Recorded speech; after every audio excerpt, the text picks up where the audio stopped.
rytmetį svetingi viešbučio šeimininkai pasisiūlė pavežti Maison do Vento link aplenkiant didžiausią pakilimą. Tačiau mes, kaip tikri piligrimai, atsisakėme. 4. žygio dieną pradėjome iš Betanzos miesto centrinės aikštės. Daugelis piligrimų į kelią išeina brėkštant, kad kaip galima anksčiau pasiektų albergės ir garantuotai rastų lovą nakčiai. Albergės tai hosteliai skirti tik piligrimams. Albergės būna privačios arba valstybinės ir visos labai skirtingos. Bažnyčioje ant čiužinių be elektros, vandens ir patogumų. Ispanų namuose ar didelėse bendrose patalpose, kur miegančiųjų skaičius siekia nuo 4 iki 100. Mes visas nakvynės buvome rezervavę hosteliuose bei svečių namuose. Tad eiti pradėdavome daug vėliau, gerai išsimiegoję ir pailsėję. Kaina dviviečiame kambaryje hosteliuose nedaug brangesnė už 2 lovas albergėse. Iš ryto lynojo. Kol papusryčiavome kavinukėje centrinėje miesto aikštėje ir pasirgome už ispanų krepšinio komandą, lietus liovėsi. Žygiuojam pro Finikų giraitę. Kol kas šie medžiai dar tik tai žydi. Šie tai labai gražūs, geltoni ir dideli. Prieš paskutinė 5. diena. Jau pripratome prie kasdienio ėjimo ir tokio gyvenimo ritmo. Nors iš vakaro jautiesi ganėtinai pavargęs, bet pavalgęs vėlyvus pietus, išgėręs vietinio vyno, vėl pajunti gyvenimo skonį. Kaip nekeista, jeigu dar užtekdavo ir vietovėje apžiūrėti, kurioje apsistodavome nakvynės. Ryte vėl būdavome žvalūs ir pilni jėgų tęsti savo kelią. Vienintelė mintis įkyriai lįsdavosi į galvą, jog šiandien prieš paskutinė diena, o rytoj jau paskutinė. Labai nesinorėjo, kad kelias taip greitai baigtųsi. Jau tikriausiai pastebėjote, kad leisdamiesi nuo kalno arba kildami į kalną, visuomet einame zigzagais. Vieną pusę nusileidžiam, paskui kitą einam. Šio triuko išmokom Gruzijos kalnuose. Pasirodo, taip yra kur kas lengviau eiti. Atlanto vandenyno skalaujama Galisija charakterizuoja kalnų grandinės regioną atskiriančios nuo likusios Ispanijos. Daugiau nei pusė teritorijos yra aukščiau kaip 400 metrų virš jūros lygio. Kalvotų vietovių ūkiuose plėtojama tradicinė žemdirbystė. Gyvenvietėse stebina klėtys ant kojų, skirtos derliaus saugojimui. Piligrimų kelias nėra klaidus. Visur gausu kamino kriauklę primenančių ženklų ir geltonų rodyklių mėlynam fone. Viskas labai įdomu. Džiaugiamės eidami pėsčiomis, nes pravažiuojant to ypatingo savitumo pajusti negali. 4. žygio dieną nuo Betanzos iki Maison do Vento turėjome įveikti 26 kilometrus. Sustodami eukaliptų giraitėse, užkasti ir pailsėti, ėjome 7 valandas.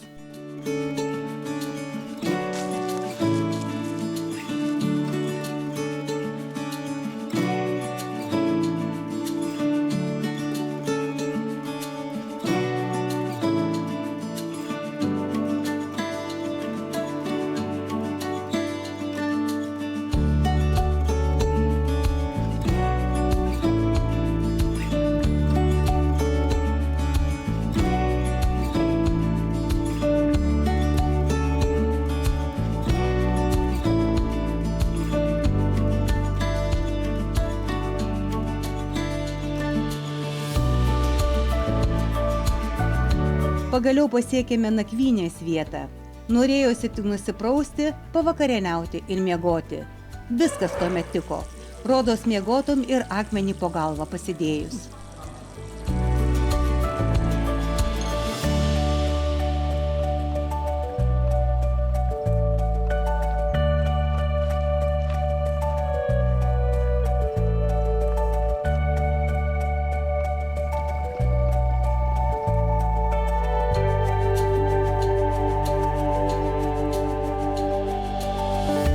Kelyje visi lygūs. Nėra amžiaus limito, nėra skirtumo iš kur esi ir kokia kalba kalbi. Niekam nesvarbu, kaip tu atrodai. Gali vilnonės kojinės dėvėti su basutėmis, kavinėje sėdėti be batų ar rūbus džiovinti ant kuprinės. pamiršti kuri savaitės diena ir kiek laiko esi kelyje. Taip eidamas pradedi nebejausti fizinio krūvio, atsiduri savotiškoje nirvanoje.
Today?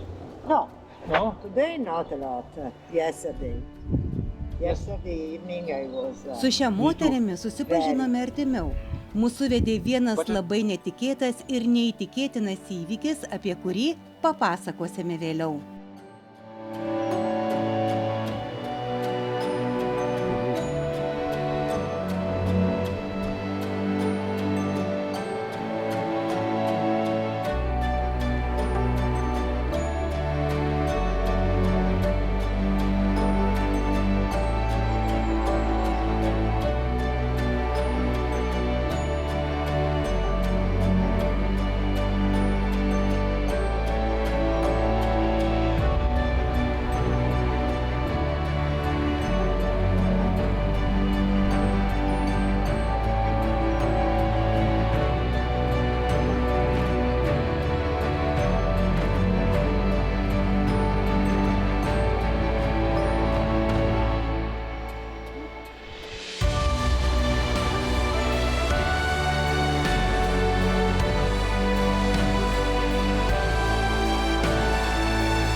Keliavę visą dieną, Sigueiro pasiekėme alkani ir pavargę.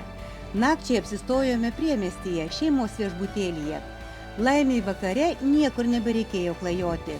Vietoje galėjome išsiskalbti rūbus, gavome skanią vakarienę, o ryte ir sočius pusryčius. Prieš palikdami miestą užsukome į parduotuvę nusipirkti vaisių. Netrukus jau žygiavome kaimo keliais. Kai 10 kilometrų eini kaimo keliu ir džiaugiesi nepaprastais paukščių garsais ir ta tokia keista tyla, staiga įžengęs į miestą išgirsti mašinų gausmą. Ir tik tuomet aš kaip miestietė suprantu, kokiam dideliam triukšme mes pastoviai gyvenam.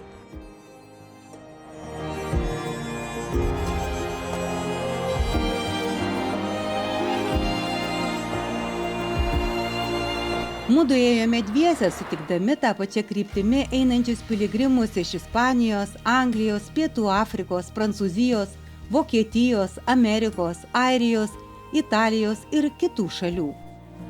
Labai įdomus pastebėjimas. Šiandien ryte vėl pasidžiavom su kai kuriais piligrimais, kuriuos sutikom kelionės pradžioje.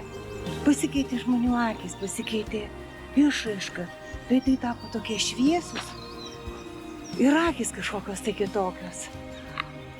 Visi tokie atsipalaidavę, lyg ir pavargę, bet labai linksmi. Vieni kitiems sutikus visą laiką linkim bon camino, gero kelio. Bet šį kartą tame palinkėjime yra kažkokia dar kitokia prasmė. Ne vien kelias tai ne vien ėjimas. Kelias tai yra grįžimas į save.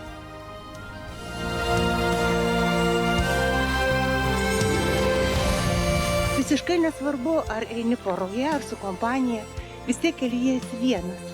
Nes tik pats gali įvertinti savo galimybės, pasverti savo jėgas, kiek gali nueiti, kiek gali panešti, ką gali turėti, ką turi valgyti.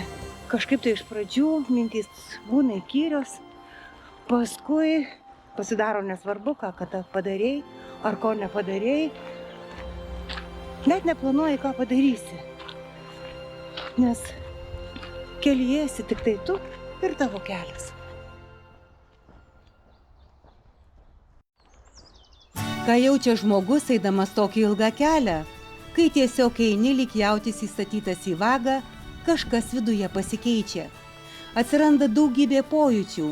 Keliaujant per laukus, eukaliptų giraitės, miškus ir pievas, mažus kaimelius, pradedi skirti spalvų atspalvius.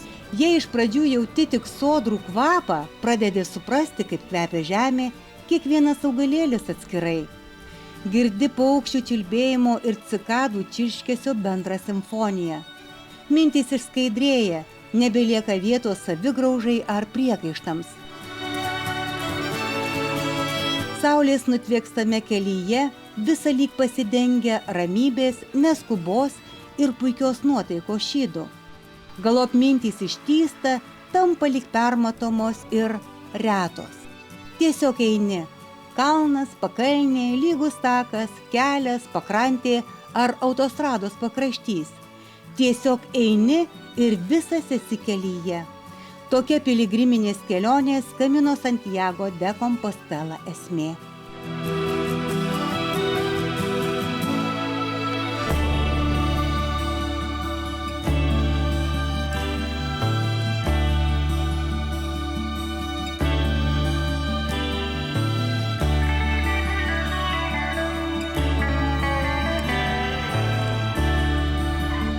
Žygis eina į pabaigą ir darosi liūdna. Buvo sunku, bet jaučiu, kad galėčiau priprasti prie tokio klajokliško gyvenimo. Dar vienas išbandymas eina į pabaigą. Ir turbūt ne paskutinis.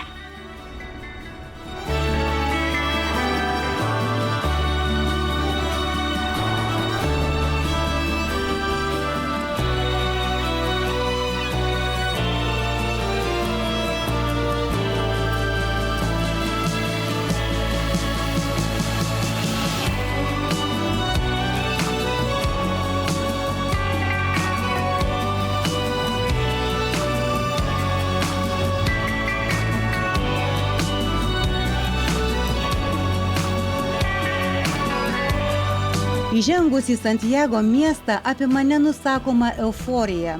Supranti, kad nuo šiol esi vienas iš milijono šį miestą aplankiusių žmonių.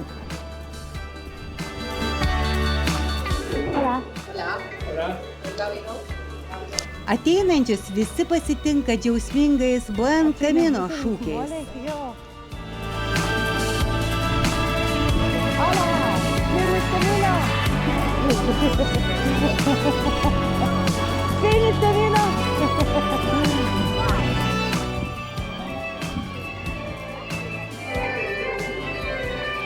Įeinant į senamiestį vienoje iš skliautinių arkų, kiekvieną dieną muzikantas nepaliaujamai groja dūdmaišiu. Sklindantis garsai lyg senojo miesto vizitinė kortelė.